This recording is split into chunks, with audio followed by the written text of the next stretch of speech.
Assalamualaikum warahmatullahi wabarakatuh.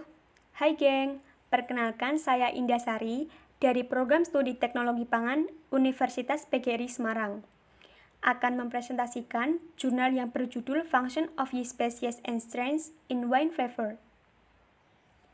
Anggur adalah produk alami yang dihasilkan dari sejumlah reaksi biokimia yang dimulai selama pematangan anggur dan berlanjut selama panen, selama fermentasi alkohol, pengelompokan, dan setelah pembotolan. Permukaan buah anggur mengandung berbagai macam, ada jamur, bakteri, dan ragi. Rasa anggur ada berbagai macam. Yang pertama, senyawa rasa yang berasal dari anggur atau rasa varietas. Yang kedua, senyawa yang terbentuk selama operasi ekstraksi dan pengkondisian mas atau rasa preferensi. Yang ketiga, senyawa lain yang dihasilkan oleh ragi dan bakteri selama fermentasi alkohol dan malolaktik atau rasa fermentasi.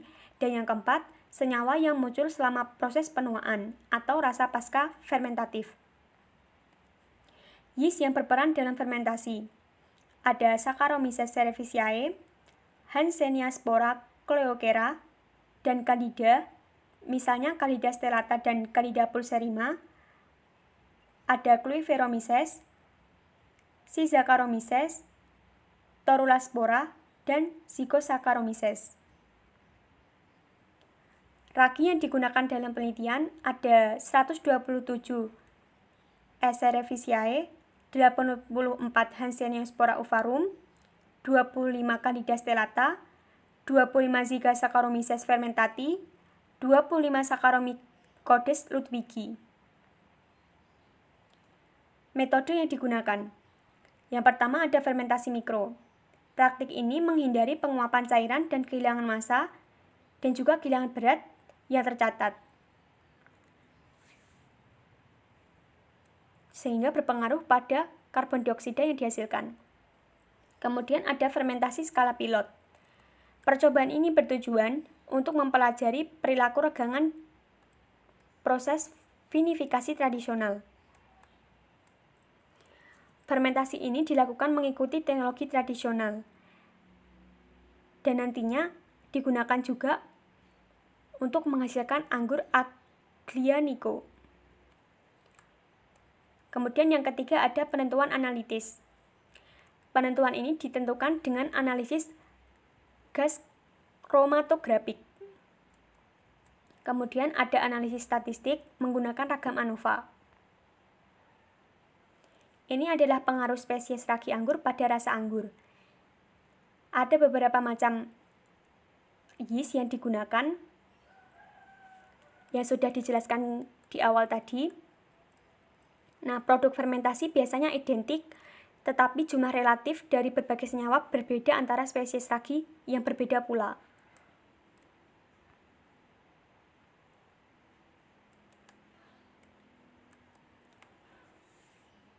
Profil aromatik yang mencirikan spesies ragi anggur ini berbeda satu sama lain. Seperti yang sudah terlihat pada gambar, di situ keterangannya ISM adalah isoamil alkohol, ISB adalah isobutanol, PR adalah N-propanol, ETAC adalah etil asetat, ADE adalah asetaldehida, kemudian TAPI adalah 2,3-butanediol, dan ACE adalah asetoin.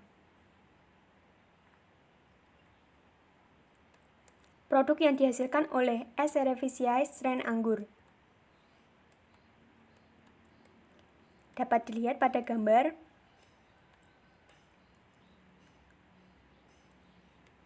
Ini merupakan beberapa produk yang dihasilkan oleh E. cerevisiae. Keterangannya, PR itu adalah N-propanol, ISB adalah isobutanol, ISM adalah alkohol isoamil, ADE adalah asetaldehida, ETAC adalah etil asetat, ACT adalah asam asetat, dan ini berlaku juga pada slide berikutnya.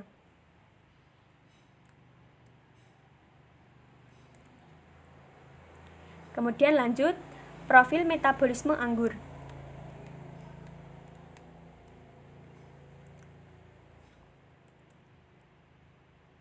untuk mengevaluasi pengaruh anggur harus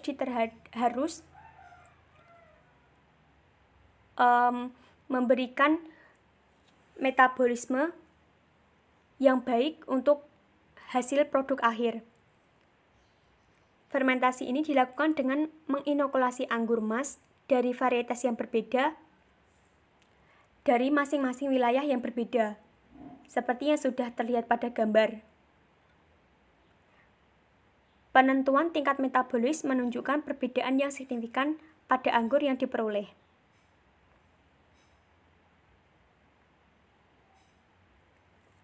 Kemudian, variabilitas dalam Escherichiae strain. Kontribusi ragi yang menguntungkan menjadi lebih signifikan ketika kultur starter untuk pembuatan anggur dapat mengoptimalkan kualitas anggur. Selama fermentasi, aktivitas metabolisme ragi beroperasi pada dua tingkat yang berbeda, dengan menghasilkan senyawa aromatik baru dan dengan mengubah prekursor aromatik yang ada dalam anggur.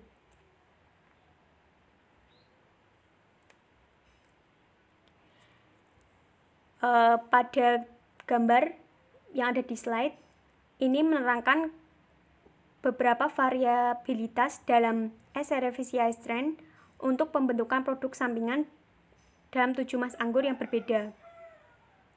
C itu adalah Cannonau, N adalah Nero de Avola, kemudian AV adalah Aglianico del Futur, V adalah Viano, kemudian F adalah Viano, kemudian V adalah Vermentino, AP adalah Aglianico Puglia, B adalah Bombino Nero.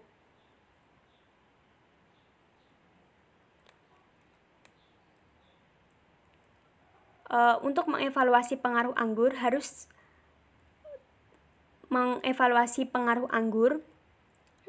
terhadap produksi metabolisme sekunder. Fermentasi dilakukan dengan menginokulasi anggur dan varietas yang berbeda. Kurang lebihnya sama dengan slide yang sebelumnya.